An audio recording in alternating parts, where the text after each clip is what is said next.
ಕರ್ನಾಟಕ ಯಾರ್ದು ಸುತ್ತಲ್ಲ ಇವರೇ ಆಗ್ಬೇಕು ಅಂದ್ಬಿಟ್ಟು ಇದು ಮಾಡೋಕ್ಕೆ ಮೀಡಿಯಾಕ್ಕೆ ಇದು ಮಾಡೋಕ್ಕೆ ಇದು ಪಾಳ್ಯಗಾರದಲ್ಲ ಇದು. ಯಾರು ಬೇಕಾದ್ರೂ ನಿಂತು MLA ಆಗಿ ಮಿನಿಸ್ಟರ್ ಆಗಿ CM ಆಗಲಿ ಇಂಥದ್ದೆಲ್ಲ ಇದ್ಮೇಲೆ ಮಾಡಲಿ ಬಿಡಿ, ಅರ್ಹತೆ ಇದೆ. ಎಲ್ಲೆಲ್ಲಿರೋ ಬಂದು ಇಲ್ಲಿ ಮೆರಿತಾನೆ, ಮನೆ ಇಲ್ಲೇ ಹುಟ್ಟು ಬೆಳೆದವ್ರು ಮೆರಿಬಾರ್ದು. ಅವನು ಅಣ್ಣನೇ ತಿನ್ನೋದು, ಓದ್ದವನು ಅಣ್ಣನೇ ತಿನ್ನೋದು, ಮಾತು ಕರೆಕ್ಟಾಗಿ ಬರಬೇಕು. ಅನ್ಎಜುಕೇಟೆಡ್ ಅಂದ್ರೆ ಏನು ಅರ್ಥ ಅದು? ಇನ್ನೊಬ್ಬನ ಗೆಲ್ಸೋ ತಾಕತ್ತಿರೋರು ಗೆಲ್ಲಕ್ಕಾಗಲ್ವಾ? ಇನ್ನೊಂದು ಕ್ಯಾಂಡಿಡೇಟ್ನ ಗೆಲ್ಸೋ ತಾಕತ್ತಿರೋರು MLAಗೆ MP ಗಳಿಗೆ ಗೆಲ್ಸೋ ತಾಕತ್ತಿರೋರು ಇವ್ರು MLA ಆಗಿ ತಾಕತ್ತಿಲ್ವಾ? ಯಾರ್ದು ಅಲ್ಲ. ನಮ್ಮ ಬಾಸ್ ಹೆಂಗ್ ಬಂದ್ರು, ಯಾರು ಇರ್ತಾನಿಲ್ಲ ಹಿಂಗೆ ಬಂದು ಟಾಪ್ ಆಗಿರತ್ತವ್ರು ಅಂದ್ರೆ ಅವ್ರಿಗೆ ಜನಗಳ ಆಶೀರ್ವಾದ. ಯಾರೋ ಆಂಧ್ರದ ಒಂದು ತಮಿಳ್ನಾಡು ಒಂದು ಫಿಲಮ್ಗಳು ಇಲ್ಲಿ ಬಂದು ನಮ್ಮ ಹೊಸ ಸಿನಿಮಾಗಳು ನಿಂತ್ಕೊಳಕ್ ಬಿಟ್ಟಿಲ್ಲ, ಆ ಥಿಯೇಟರ್ಗಳು ಕಿತ್ಕೊಂತಾರಲ್ಲ, ಅಲ್ಲಿ ನಾವು ಆಕ್ರೋಶ ವ್ಯಕ್ತಪಡಿಸ್ಬೇಕು. ಅವ್ರು ಯಾರ ಬಗ್ಗೆ ಮಾತಾಡೋಲ್ಲ. ನಾವು ಅವ್ರು ಸರಿ ಇಲ್ಲ, ಇವ್ರು ಸರಿ, ನಾವು ನಮಗೆ ಉಗಿದ ಮೇಲೆ ಹೋಗ್ಬಿಟ್ಟು ನಿಂದ ನಮಗೆ ಬೆಳೀತು ನೋಡಿ, ಹಂಗೆ ಮಾಡ್ಕೊಂತ ಇದ್ದೀನಿ. ಕನ್ನಡಿಗರ ಸಮಸ್ಯೆ ಇದಾಗಿದೆ. ಹಾಂ ನೋಡಿದೆ, ಚೆನ್ನಾಗಿದೆ. 3 ಅವರಲ್ಲಿ ಫಿಲಮಲ್ಲಿ ಸುಮ್ಮನೆ ಹಂಗೆ ಹೋದ 2-3 ಸೀನಲ್ಲಿ ಅದಕ್ಕೆ ಪಾತ್ರಕ್ಕೆ ಒಳ್ಳೆ ಎನರ್ಜಿ ತುಂಬಿದ್ದಾರೆ. ಚೆನ್ನಾಗಿದೆ ಕಾಮಿಡಿ ಅಂತ ಬರಬೇಕು ಸರ್. ಗಿಲ್ಲಿ ಅನ್ಬಿಟ್ಟಲ್ಲ, ಹೊಸಬ್ರು ಬರಬೇಕು, ಬಂದು ಮೆರಿಬೇಕು. ಆಯಿತು, ಬರ್ತಾ ಹೊಸಬ್ರು ಬಂದು ಆ ಕಡೆ ಕಿಳಿಬೇಕು ಫಿಲಮ್ ಇಂಡಸ್ಟ್ರಿನಲ್ಲಿ. ಅವ್ರು ಅನ್ಬಿಟ್ಟಲ್ಲ. ಈಗ 2-3 ಸೀನಲ್ಲಿ ಬಂದು ಹೋಗಿರೋದಕ್ಕೆ ಒಂದು ಟ್ರೇಲರ್ ಕಟ್ ಮಾಡಿ ಹಾಕಿದ್ರಲ್ಲ ಅಂತ. ಅಲ್ಲ, ಮಾಡಿರೋದೇ ಸೀನ್ ಅಷ್ಟೇ. ಟ್ರೈಲರ್ ಹಾಕಿದ್ರೆ ಟ್ರೈಲರ್ ಸಾಕಲ್ಲ. ಅಲ್ಲಿ ಬಂದ್ಬಿಟ್ಟು ಆ ಒಂದು DGPಗೆ ಹೇಳೋ ಡೈಲಾಗ್ ಇದೆ, ಅದು ಸಾಕು. ಅದೇ ಒಂದು ಪಂಚಲ್ಲ, ಹೊಸದು ಡೈಲಾಗು ಹೊಸದಿದೆ. ಆ ಪಂಚು, ಆ ವಾಯ್ಸು ಕರೆಕ್ಟಾಗಿದೆ ಅಲ್ಲ.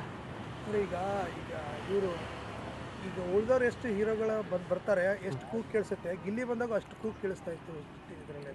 ಇಲ್ಲ, ಏನಾಗುತ್ತೆ ಅಂದರೆ ಅವರು ಗಿಲ್ಲಿ ಅವಾಗಿಂದ ಕಾಮಿಡಿ ಮಾಡ್ಕೊಂಡು ಬಂದಿರ್ಕು. ಇಲ್ಲೂ ಎಲ್ಲೂ ಎನರ್ಜಿ ಕಳ್ಕೊಂಡಿಲ್ಲ ಗಿಲ್ಲಿ. ಅದೇ ತಾಕತ್ತಲ್ಲ ಅವನೇ ಸ್ಟಾರ್ಟಿಂಗಿಂದ ಇವತ್ತವರೆಗೂ. ಆ ತಾಕತ್ಗೆ ಏನು ಮಾಡ್ತಾನೆ, ಎಲ್ಲರೂ ಇಷ್ಟ ಬೀಳ್ತಾರೆ. ಇವಾಗ ಬರೋದು, ಇವಾಗ ಚೇತ್ ಅವ್ರು ಬಂದಿದ್ದ ದಿವಸ ಹೆಂಗಿದ್ರು, ಇವಾಗ ಹೆಂಗಿದ್ದಾರೆ. ರಜತ್ ಅವರು ಬಂದು ವಾರ ಹೆಂಗಿತ್ತು, ಈ ವಾರ ಹೆಂಗಿದ್ದಾರೆ. ಅದು ಇವಂದು ಹಂಗಿಲ್ಲಲ್ಲ, ಸ್ಪೋರ್ಟಿವ್ ಆಗಿದ್ದಾನೆ, ಕೊಡ್ತಾನೆ ಇರ್ತಾನೆ. ಎಷ್ಟು ಜನನ ಬರಲಿ, ಬರ್ತಾ ಇರ್ಬೇಕು, ತೊಗೊಳ್ತಾ ಇರ್ಬೇಕು, ಓದ್ತಾ ಇರಬೇಕು, ಹಂಗಿದೆ. ಅದರಿಂದ ಜನ ಎಲ್ಲರೂ ಅಬ್ಸರ್ವ್ ಮಾಡ್ತಾರೆ. ಯಾರೇ ಗೆಲ್ಬೋದು ಸೆಕೆಂಡ್ರಿ, ಜನಕ್ಕೆ ಮನಕ್ಕೆ ಇಡಿಸ್ಬೇಕು. ಆವಾಗೇನೆ ಅದಕ್ಕೆ ಒಂದು ಗಿಲ್ಲಿಗೊಂದು ಗತ್ತು ಅನ್ನೋದು ಕೇಳೋಕೆ ಇಷ್ಟಪಡ್ತೀನಿ. ಡೆವಿಲ್ ಮೂವಿ ಹೇಗಿದೆ? ಚೆನ್ನಾಗಿದೆ ಸರ್. ಡೆವಿಲ್ ಮೂವಿ ಹೋಗಿ ನೋಡ್ಕೊಂಬಂದಲ್ಲ, ಬಾಸ್ಗೆ ತೆಗ್ದಂಗಿದೆ ಸ್ಟೋರಿ. ಇದು ಮೆಸೇಜ್ಗಳು ನೋಡ್ಬೋದು ನೀವು. ಸುಮ್ಮನೆ ಸಿನಿಮಾ ನೋಡೋದಲ್ಲ, ಸಿನಿಮಾದಲ್ಲಿ ಪ್ರತಿಯೊಂದು ಇದೆ. ಸನ್ನಿವೇಶಗಳೆಲ್ಲ ತಮಗೆಲ್ಲ ಗೊತ್ತಿರೋ, ಬಿಡ್ಸ್ ಹೇಳೋದಂತೇನಿಲ್ಲ.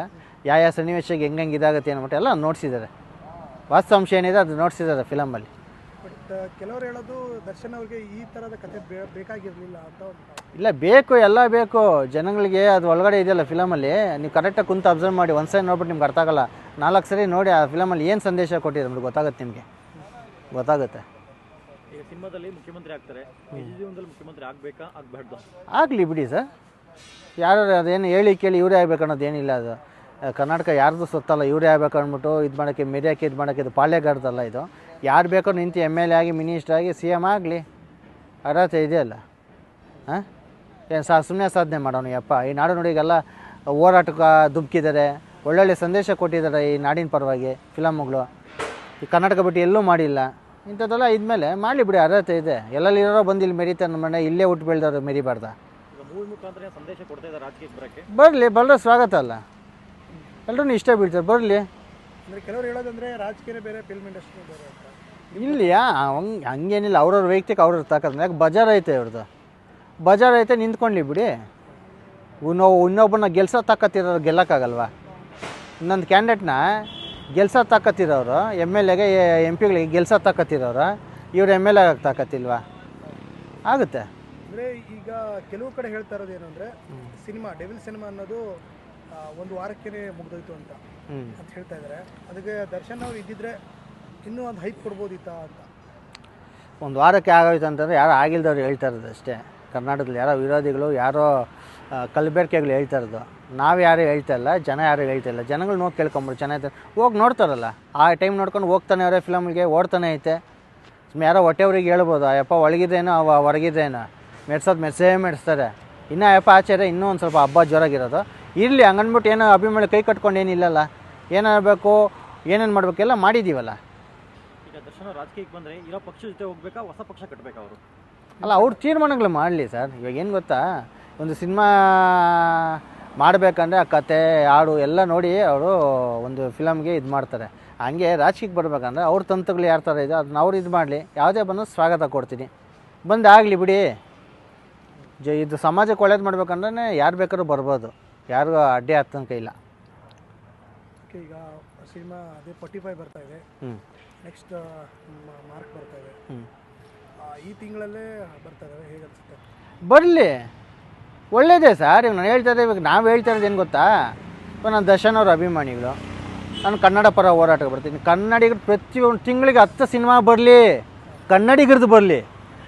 ನನಗೆ ಕೋಪ ಬರೋದು ಯಾವಾಗ ಗೊತ್ತಾ, ಯಾರೋ ಆಂಧ್ರದ ಒಂದು ತಮಿಳ್ನಾಡು ಒಂದು ಫಿಲಮ್ಗಳು ಇಲ್ಲಿ ಬಂದು ನಮ್ಮ ಹೊಸ ಸಿನಿಮಾಗಳು ನಿಂತ್ಕೊಳಕ್ಕೆ ಬಿಟ್ಟಿಲ್ಲದೆ ಆ ಥಿಯೇಟ್ರ್ಗಳು ಕಿತ್ಕೊಂತಾರಲ್ಲ, ಅಲ್ಲಿ ನಾವು ಆಕ್ರೋಶನ ವ್ಯಕ್ತಪಡಿಸ್ಬೇಕು. ಯಾರೋ ನಮ್ಮ ದರ್ಶನನಂದ ಆಯಿತು, ಇವಾಗ ಯಾರೋ ಸುದೀಪ್ ಅಣ್ಣನ ಬರ್ತದೆ, ಶಿವಣ್ಣನ ಬರ್ತದೆ, ಇವ್ರದ್ದು ಬರ್ತದೆ, ಬರಲಿ, ಎಲ್ಲ ನಮ್ಮವರೇ.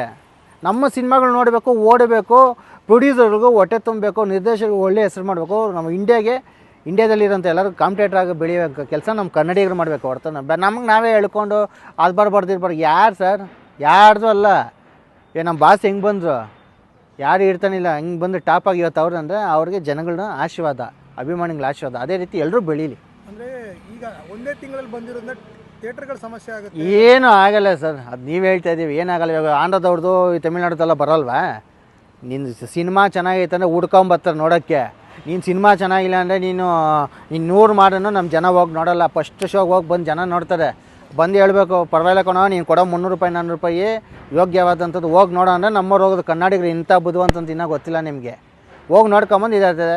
ಸುದೀಪ್ ಹೋಗಿ ಅವ್ರು ಎಲ್ಲ ಅಭಿಮಾನಿಗಳೇ ಹೋಗಿ ನೋಡಲಿ, ಕನ್ನಡನ ಬೆಳೆಸ್ಬೇಕು. ಇವಾಗ ನಾವು ಇನ್ನೂ ಒಂದು ಹೇಳ್ತೀವಿ ನೋಡಿ, ಇವ್ರ ಬಗ್ಗೆ ಮಾತಾಡೋದು ಅಂದರೆ ಏನದು ಗೊತ್ತಾ, ಬೇರೆಯವ್ರು ನಗೀತಾ ಇರ್ತಾರೆ ಸರ್, ಬೇರೆ ಸ್ಟೇಟವ್ರು ನಗೀತಾರೆ ರೀ.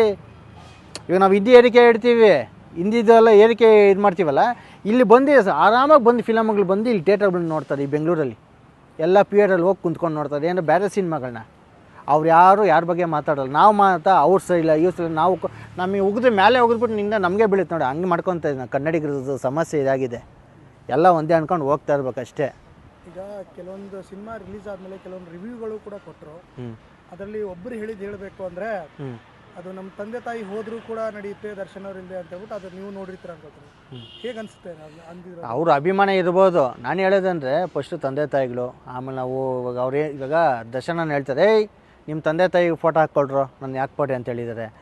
ಏನಾಗುತ್ತೆ ಅಂದರೆ ಇರಬೇಕು, ಅತಿ ಏನೋ ನಾವು ಇದು ಮಾಡ್ತೀವಿ, ಏನೋ ಮಾತಾಡ್ಬಿಡೋದು ತಪ್ಪಾಗುತ್ತೆ ಸರ್. ಇದು ಜೀವನ. ಇದು ಅವ್ರು ನಾವೇನು ಗೌರವ ಕೊಡೋಕೆ ಅವ್ರೇನು ಹೇಳೋದು, ನನ್ನ ಸಿನಿಮಾಗಳು ನೋಡಿ, ಸಿನಿಮಾಗಳು ನೋಡ್ಸೋಂಥ ಕೆಲಸ ಮಾಡಿ ಓಡಲಿ, ಕನ್ನಡ ಸಿನಿಮಾ ಬೆಳೆಸ್ಬೇಕಂತ ಎಲ್ಲರೂ ಹೇಳೋದು. ಎಲ್ಲ ಹೀರೋಗಳು ಅದನ್ನೇ ಹೇಳೋದು. ಆಯಿತು, ಆ ಕೆಲಸನ ಮಾಡಬೇಕು ಹೊರತು ಯಾರೋ ಒಬ್ಬ ನಿಂದಿಸ್ಬಿಟ್ಟು ಒಂದು ದಿವಸ 2 ದಿವಸ ಆ ವಿಡಿಯೋ ಬರ್ತದೆ. ಆಮೇಲೆ ನಾವು ಹೇಳೋದಂದರೆ ಸಮಾಜಮುಖಿ ಕೆಲಸ ಮಾಡಬೇಕು. ಅವರು ದರ್ಶನನವರು ತಲೆ ಎತ್ತಂಥ ಕೆಲಸ ನಾವು ಮಾಡಬೇಕು. ಬಟ್ ಈ ರೀತಿ ಹೇಳಿದ್ರಿಂದ ದರ್ಶನ್ ಅವ್ರಿಗೆ ಒಂದು ರೀತಿ ಕೆಟ್ಟ ಹೆಸರು, ಈ ಥರ ಫ್ಯಾನ್ಸ್ಗಳಿದಾರ ಅಂತ ಅಲ್ಲ, ಅದು ಆ ಥರ ಬರಲ್ಲ ಸರ್. ಅವರು ಅಭಿಮಾನಿ ಆ ಮಟ್ಟಿಗೆ ಇಲ್ದಿರ್ತಾರೆ. ಅವರು ಅಷ್ಟಿದ್ರು ಅವ್ರು ಇಷ್ಟ ಬೀಳಂಗಿದ್ರೆ ನಾವೇನು ಮಾಡೋಕ್ಕಲ್ಲ. ಒಬ್ಬ ಅಭಿಮಾನಿ ಅವ್ರಿಗೆ ಈಗ ಎಷ್ಟೋ ಜನ ಹಳುಬ್ರು ನೋಡಿರ್ಬೋದು. ಅಭಿಮಾನಿಗಳಂದರೆ ಅವ್ರಿಗೆ ಪ್ರಾಣ ಕೊಡೋವಂಥ ಮಟ್ಟದಲ್ಲಿ ಇರ್ತಾರೆ, ಅಷ್ಟು ಇಷ್ಟ ಬಿದ್ದಿರ್ತಾರೆ, ಅವ್ರನ್ನ ಫಾಲೋ ಮಾಡೋವಂಥ ಇರ್ತಾರೆ. ಅದೆಲ್ಲ ನಾವು ತಪ್ಪನ್ನಕ್ಕಲ್ಲ. ಒಬ್ಬೊಬ್ರು ಅವ್ರ ವೈಯಕ್ತಿಕ. ನಾನು ಹೇಳೋದಂದರೆ ಒಬ್ಬರು ನಿನ್ಸೋದು ಏನೂ ಬರೋಲ್ಲ. ಹೊರ ರಾಜ್ಯದವ್ರು ನಗೀತಾ ಇರ್ತದೆ ಅಷ್ಟೇ. ಅಷ್ಟು ಬಿಟ್ಟರೆ ಇನ್ನೇನೂ ಆಗೋಲ್ಲ. ನಾವು ಹೋಗ್ತೀವ, ಇಷ್ಟ ಆಯ್ತಾ, 1-4 ಸರಿ ಸಿನಿಮಾ ನೋಡೋಣ, ಅದನ್ನು ಬೆಳೆಸೋಣ. ಎಲ್ಲ ಕನ್ನಡಿಗರೇ. ನಾವು ಒಬ್ಬನೊಬ್ಬನಂದು ಏನೋ ಬರೋಲ್ಲ.